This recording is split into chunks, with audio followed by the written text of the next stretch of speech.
তুমি স্বীকার করলেও মরে যাবা, স্বীকার না করলেও মরে যাবে। চোখ বন্ধ রাখলেও কবরে যাইতে হবে, চোখ খোলা রাখলেও কবরে যাইতে হবে। কি বলে, রাজপ্রাসাদের মানুষটাও মরে যাবে, কুড়ে ঘরের মানুষটাও মরে যাবে। সুখের খাবার যার মুখে সেও মরে যাবে, ভিক্ষার থালা যার হাতে সেও মরে যাবে, যাবে না? তো যেটা নিশ্চিত অনিবার্য বাস্তবতা, যে মৃত্যুকে আড়াল করার, অস্বীকার করার, পাশ কাটার কোনোই ব্যবস্থা নাই, কোনোই ব্যবস্থা নাই। না না ক্ষমতা দেখাইয়া, না কাইন্দা কাইটা, কোনো সিস্টেম নেই। ক্ষমতা দিয়েও মৃত্যুকে ঠেকানো যাবে না, কাইন্দা কাইটাও কি করা যাবে না মৃত্যুকে। যেটা নিশ্চিত সেটাকে ভুলে যাওয়া কেন ভাই? কেন ভুলে যাব আমরা?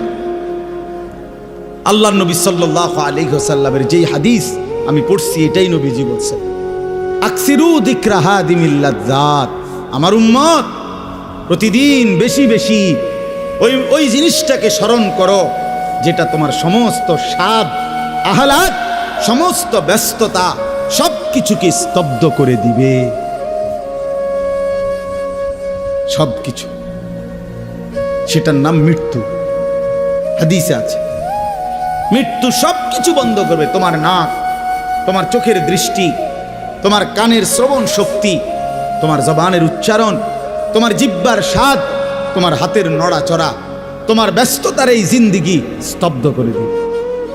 দিবে কিনা বলে? আমি অনেক সময় বলি, আমার প্রায় সময় জানাজা পড়তে গেলে মনে হয়, দেখবেন জানাজার নামাজেও মনে করেন 10:30 বাজে জানাজার টাইম দিছে, 10:30 জানাজা, 10:34 বাজে গেছে, 30-40 বাজে গেছে। কিছু মানুষের এই পরিমাণ অস্থিরতা, এই মিয়া টাইম টেবিল ঠিক রাখো না, কইলা 10:30 জানাজা, 10টা মিনিট ওভার হয়ে গেছে, কতক্ষণ খাড় করায় রাখবা? মানে উনি ব্যস্ত, ওনার এই 10 মিনিট সময় নাই। আল্লাহর কসম বন্ধু, এই মানুষটাও এরকম ব্যস্তই ছিল। যে মানুষটার জানাজা হচ্ছে এখন, যার লাশ এখানে শোয়ানো, এই লোকটাও এমন ব্যস্তই ছিল। তার হাতেও একদিন সময় ছিল না। আজ গোটা পৃথিবী সব আগার জায়গায়, এই বেচারা শুধু নিস্তব্ধ। চোখের সামনের জলজ্জান্ত মানুষটা স্তব্ধ, আর হাত নড়ে না, পাও নড়ে না, আর চোখ নড়ে না, জিহ্বা নড়ে না। এই জন্য দুনিয়ার এই ব্যস্ততার ভিতর দিয়ে আমরা যদি মনে করি যে আমি শুধুই দুনিয়া, ভালো মন্দ, লাভ লোকসান, চাওয়া পাওয়া, প্রাপ্তি অপ্রাপ্তি, মনের চাহিদা পূরণ, সবকিছু শুধু দুনিয়া ভাইয়া, বাবা তো আখিরাত কার জন্য? কবর কার জন্য? তাইলে নবীজি সাল্লাল্লাহু আলাইহি সাল্লাম কাকে তাইলে আখিরাত বুঝাইতে চাইছেন? আল্লাহর কোরআন এমন কোন সূরা নাই, কোরআন শরীফের 114টি সূরা, 114টি সূরার এমন কোন সূরা নাই, এমন কোন রুকু নাই কোরআনে যেখানে আখিরাতের কথা, পরকালের কথা আলোচনা নাই। এই পরিমাণ আল্লাহ তাআলা আখিরাত, আখিরাত, পরকাল, পুনরুত্থান, হাসরের মাঠ, এগুলো আল্লাহ তাআলা এতবার বলছেন, অস্বীকার করার, পাশ কাটার কোনো সুযোগ নেই, কোনো সুযোগ নেই। কোরআন শরীফে আছে সূরা মুলকের মধ্যে, জাহান্নামী যখন চিৎকার করবে, জাহান্নামের ফেরেশতারা তখন বলবে, আলাম ইয়াতিকুম নাদির, এই নাফরমান, তোমারে কি কেউ কোনোদিন জাহান্নামের ভয় দেখায় নাই? ক্বালু বালা, সে বলবে হ্যাঁ, কদ জাআনা নাদির, আমার কাছে বহু ভয় প্রদর্শনকারী বান্দা এসেছিল। কত ইমাম, কত খতিব, কত আলেম, কত ওয়াইজ, কত বক্তা, কত পীর, কত মাশায়েখ, কত আউলিয়া, কত বুজুর্গ চোখের পানি ফেলে ফেলে বারবার বারবার আমার এই জাহান্নামের কথা বলছিল, কিন্তু ফাকাদ্দাবনা, আমি মিথ্যা মনে করেছি। ওয়াকুলনা মা নাযালাল্লাহু মিন শাই, আমি আরো বলছি এগুলো আল্লাহ বলে নাই, তোমরা মোল্লারা, মুন্সিরা তোমরা বানায়া বানায়া বলো। হ্যাঁ, অনেক বেত্তমিজ লোক আছে, ও আইতো না, হুজুররা যত কয় এত না, না ওরা জানে, ওরা আগেও একবার ফিডা খাইয়া আইছে, ওরা একবার ঘুরে আইছে হাসরের মাঠ, ওরা জানে যত কয় এত না। ও কইতে লাগলে সবাই কয়, ও বাড়াইয়ে কয়, মাইক ফাইলে কে না কয়। এই সমস্ত বিদ্রুপ আলেমদের কথাকে আপনি অবজ্ঞা করিলেন।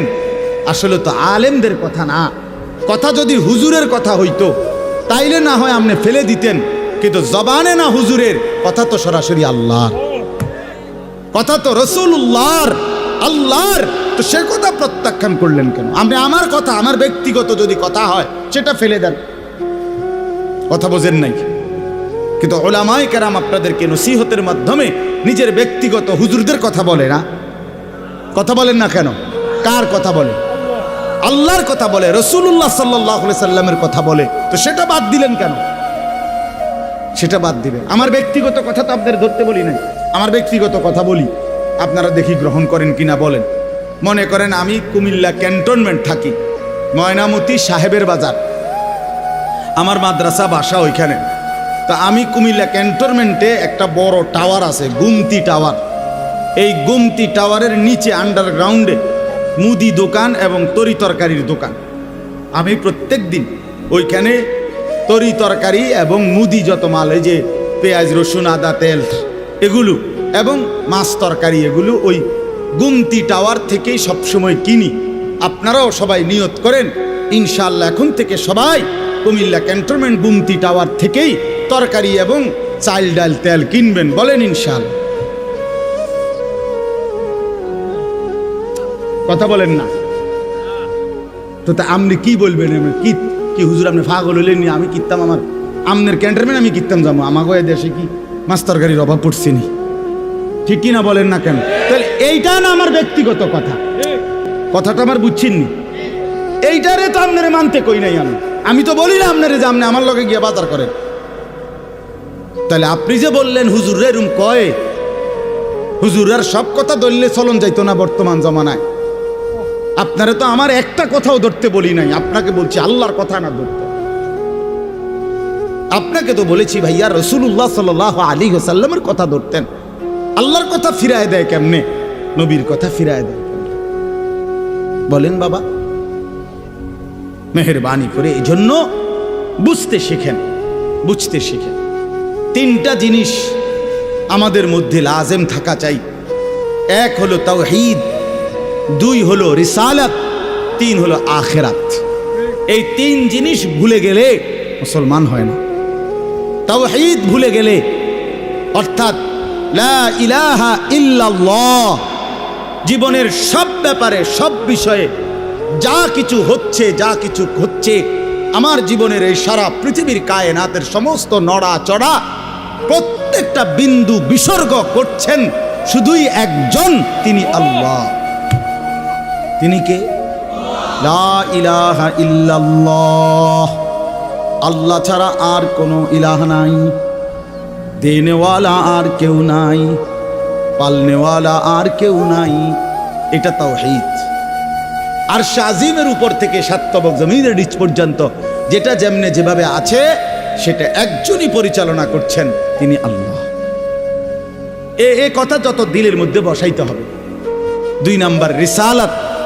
রিসালাত মানে হলো মুহাম্মাদুর রাসূলুল্লাহ সাল্লাল্লাহু আলাইহি সাল্লাম, এই কথা গ্রহণ করা। এই কথা আবার গ্রহণ করার কি? এই কথা গ্রহণ করা হইল মুহাম্মদ আল্লাহর রাসূল, আল্লাহ আমার জন্য উনাকে পাঠাইছেন, অতএব আমার জীবনের হাসি কান্না আনন্দ বেদনা, রাত দিন, ঘর সংসার বাজার ব্যবসা, আয় রোজগার, স্ত্রী পুত্র পরিজন, কদম কদম বিন্দু বিন্দু নিঃশ্বাস নিঃশ্বাস আমি অনুসরণ করব একজনকে, তিনি মুহাম্মাদুর রাসূলুল্লাহ সাল্লাল্লাহু আলাইহি ওয়াসাল্লাম। এটারে বলে রিসালাত। এটাকেই বলে নবী সাল্লাল্লাহু আলাইহি সাল্লামকে চেনা, এটাকেই বলে নবী সাল্লাল্লাহু আলাইহি সাল্লামকে ভালোবাসা, এটাকেই বলে নবী সাল্লাল্লাহু আলাইহি সাল্লামকে অনুসরণ করা। আমার ভাইয়া, আল্লাহর দোয়াই আপনি আপনার জায়গাতেই থাকেন, আপনি আপনার তরিকাতেই থাকেন, আপনি আপনার পীরের কাছেই থাকেন, যে যেখানে আছেন থাকেন, কোনো অসুবিধা নাই। শুধু নিজেরে ধোকা দিয়েন না, ধোকা খাইয়েন না, কাউরে ধোকা দিয়েন না। আল্লাহ রসুল বলছে আল মুমিনু লা ইয়াখদাউ ওয়ালা ইউখদাউ। খেয়াল করে শুনেন এই কথাটা। মোমেন, নবীজি বলছে, কোনো ইমানদার কাউকে ধোকা দেয় না। খোদার কসম নবী বলছে ইমানদার ধোকা খায়ও না। লা ইয়াখদাউ অর্থ সে ধোকা দেয় না, ওয়ালা ইউখদাউ অর্থ নিজেও ধোকা খায় না। অতএব রাসূলুল্লাহ সাল্লাল্লাহু আলাইহি সাল্লামের সাথে সম্পর্ক, ভালোবাসা, মহব্বতের সবটা 100 অনুসরণের মাধ্যমে, অনুসরণের মাধ্যমে। চেহারায় যার দাড়ি নাই সে রসুলকে ভালোবাসে না, ঘরে যার স্ত্রী বেপর্দা সে রসুলকে ভালোবাসে না, উপার্জনের মধ্যে যার হালাল নাই সে রসুলকে ভালোবাসে না, জীবনে যার সুন্নত তরিকার অনুসরণ নাই সে আল্লাহর রসুলকে কশ্চিন কালেও ভালোবাসে না। ভালোবাসে বললে এটা ভালোবাসার নামে ধোঁকা, মিথ্যাবাদিতা ছাড়া আর কিচ্ছু না। হ্যাঁ, হাসরের ময়দানে মার খাইয়েন না, ধরা খাইয়েন না। কথা বুঝছেন না? এখানে গাছ জোর দেখাইয়া হয়তো আমনে চিৎকার দিয়া, হুঙ্কার দিয়া, এই কইয়া সেই কইয়া, খাইয়া দাইয়া, বিরানিয়ে খিচুড়িয়ে মিল্লা পার হইয়া গেলেন আর কি। কিন্তু কবর আখেরাত এত সুঝা না। আখেরাত হাসরের মাঠ মামুর বাড়ি না, হাসরের মাঠ নানার বাড়ি না, আমনের সাসার শ্বশুর বাড়ি না। হাসরের মাঠ সেই মাঠ ১৬ লক্ষ আম্বিয়া, আদম থেকে মুহাম্মদ সাল্লাল্লাহু আলাইহি সাল্লাম পর্যন্ত সমস্ত নবী রসুল যে মাঠের ভয়ে আল্লাহর কাছে দিবানিশি কাঁদছেন, সেই মাঠের নাম হাসরের মাঠ।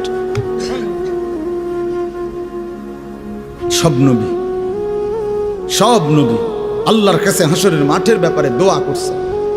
আমাদের নবী সাল্লাল্লাহু আলাইহি সাল্লাম পর্যন্ত যার কোনো গুনাহ নাই, যিনি নিষ্পাপ, সেই নবীজি পর্যন্ত 5 ওয়াক্ত নামাজের পরে সব আলেমদেরকে জিজ্ঞাসা করেন, নবীজি নিয়মিত 5 ওয়াক্ত নামাজের পরে দোয়া করতেন, আল্লাহুম্মা হাসিবনি হিসাবান ইয়াসীরা। আল্লাহ, হাসরের মাঠে আমার ভয় লাগে, আমি মুহাম্মদের, আপনার বন্ধুর হাসরের মাঠের হিসাব সহজ করে দিও। নিজের ব্যাপারে বলছে। এই জন্য বাপ রাগ হইয়েন না। 1 নম্বর তাওহীদ, কলিজার ভিতরে ঈমান মজবুত করতে হবে।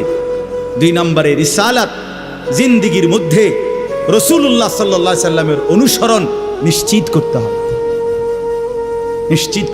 কেন মেসওয়াক করেন না? আপনি জানেন নবীজি মেসওয়াক করতেন, এই জন্য করেন না।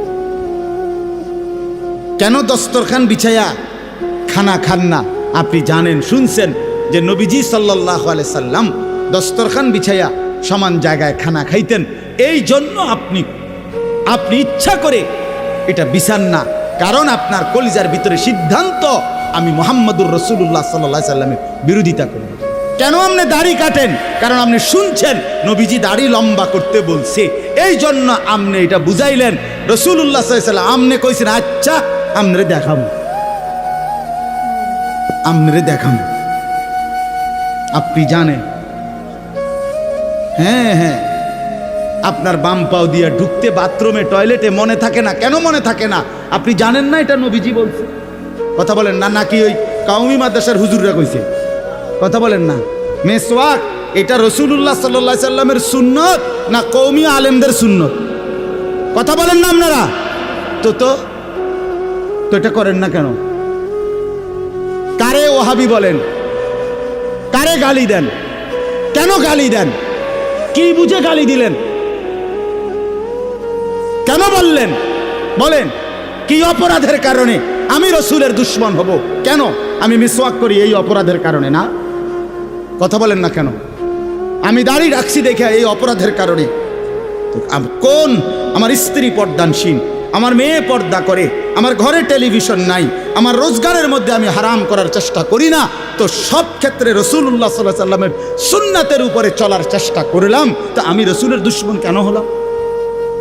আমি বুঝাইলাম, আমি বলতে মানে আপনি যে কোনো একজন আলেমে দ্বীনকে আপনি কেন নবীর দুশমন বলবেন?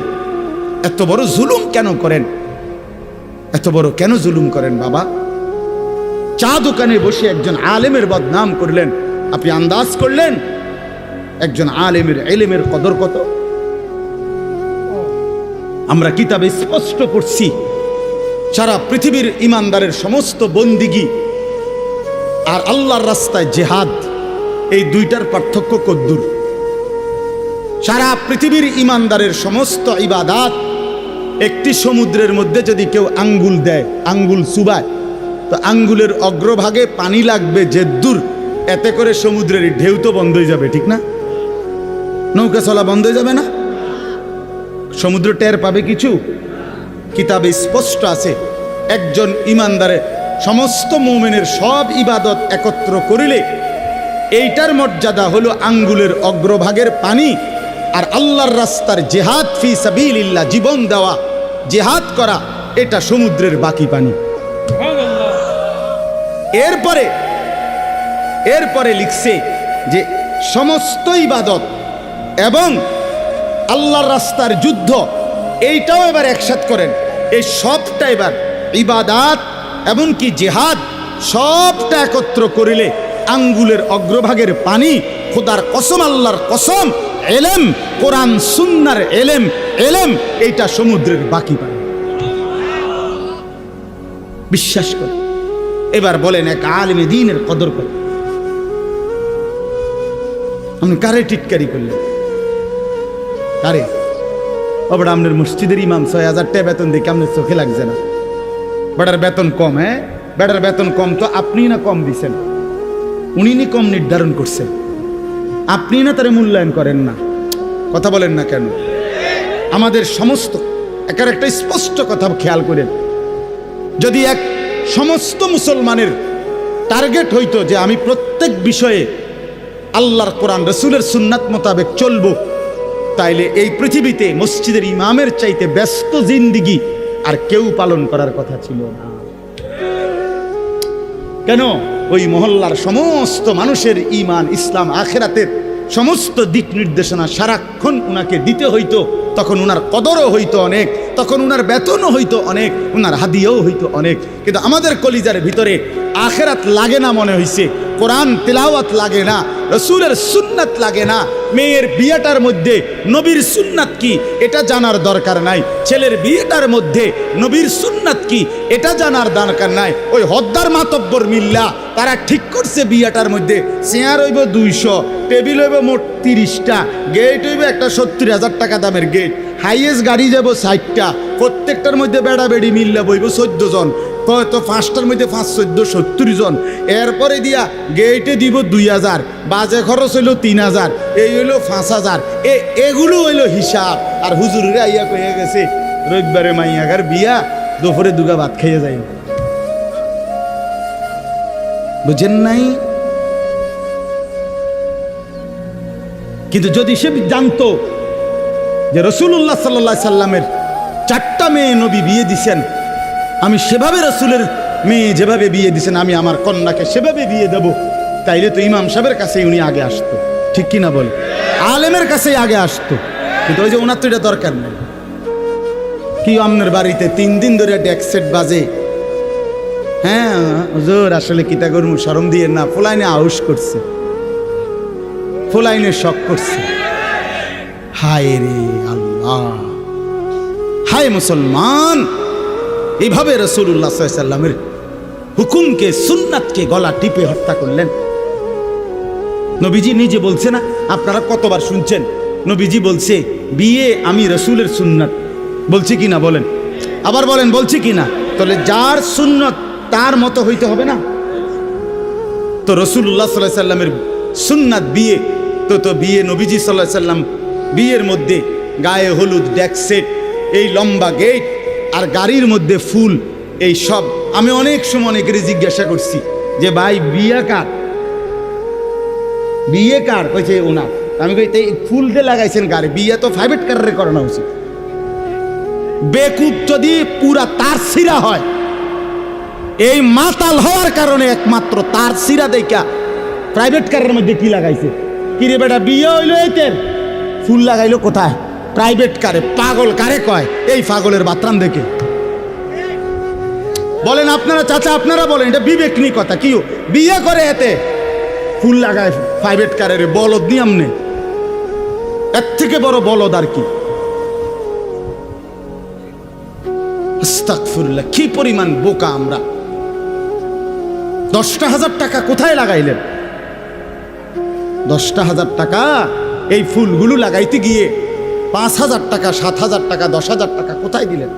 10,000 টাকা পেলে একজন এতিম সন্তান 1 বছর পড়ালেখা করতে পারত। 10,000 টাকা পেলে একজন বিধবা নারী হয়তো তার 2 মাসের চাল ডাল কিনতে পারত। আর আপনি বিয়ের গাড়িটা সাজায় নিয়ে গেলেন, মেয়ের বাড়িতে দাঁড়াইতে দেরি, ফাওড়া দিতে দেরি, গাড়িটা থামতে দেরি, ছেলেগুলোরে নামাইলে জামাইরে নামাই নিতে নিতে পরবর্তী সর্বোচ্চ 5টা মিনিটের ভিতরে আইসা দেখবেন একটা ফুলও গাড়িতে নাই। এত বড় বেউকুফ যেটা আমার 5টা মিনিট টিকলো না, আমি কার জন্য সাজাই? কার জন্য সাজাই? এই জন্য বাবা 1 নাম্বার বললাম আল্লাহর প্রতি তাওহীদ, আর 2 নাম্বার হলো পুরা জিন্দেগি রাসূলুল্লাহ সাল্লাল্লাহু আলাইহি সাল্লামকে অনুসরণ করা। 3 নাম্বার হলো আখিরাত। সব কিছুর ক্ষেত্রে ফিকির করবেন। আপনি আমি সবাই মৃত্যুর মাধ্যমে আখিরাতের দিকে যেতে হবে। কিসের দিকে? হ্যাঁ, মৃত্যু মানে শেষ না, মৃত্যু মানে সমাপ্তি না, মৃত্যু মানে শেষ না বাবা। মৃত্যু মানে আখিরাত, পরকালের জিন্দেগি, পরবর্তী অধ্যায়, নতুন অধ্যায়ের শুরু, নতুন অধ্যায়ের শুরু। এই জন্য আখিরাতকে ভুললে জীবনের কোনো অর্থ থাকে না। আখিরাতকে ভুললে মানুষ আর মানুষ থাকে না। বিশ্বাস করেন, পরকালের অনুভূতি যার নাই, কবরের অনুভূতি যার নাই, হাসরের ময়দানের বিবেক যার নাই, আল্লাহর কসম ওই ব্যক্তির জীবনের কোনো নিয়ন্ত্রণ নাই। সে যা ইচ্ছা তাই করে, জন্তু জানোয়ার যা করে। সমস্ত মানুষ যারা অপরাধ থেকে বেঁচে থাকে এবং পুণ্যকর্ম উত্তম কাজে লেগে থাকে, তার একটা মূল ফিকির তার কলিজার ভিতরে এটা আছে, আমি গুনাহ থেকে বাঁচতে হবে, আমি নেক কাজ করতে হবে। কেন? আমাকে আখিরাতে যেতে হবে। কথা বলেন না কেন? যে গুনাহ থেকে বাঁচে, কেন বাঁচে? আখিরাত আছে। যে নেক কাজ করে, কেন করে? আখিরাত, আখিরাত আছে, আখিরাত আছে। এই জন্য এই 3 জিনিস শেখা দরকার, কলিজার মধ্যে আনা দরকার। তাওহীদ, রিসালাত, আখিরাত। বলেন কি? তাওহীদ মানে লা ইলাহা ইল্লাল্লাহ, বলেন। রিসালাত মানে মুহাম্মাদুর রাসূলুল্লাহ, আর আখিরাত মানে পরকাল। এখন আসেন শেষ অংশে। আখিরাতের এই পুরা আখিরাতের পরকালের জিন্দেগিটার উদ্বোধন, শুরু মৃত্যু।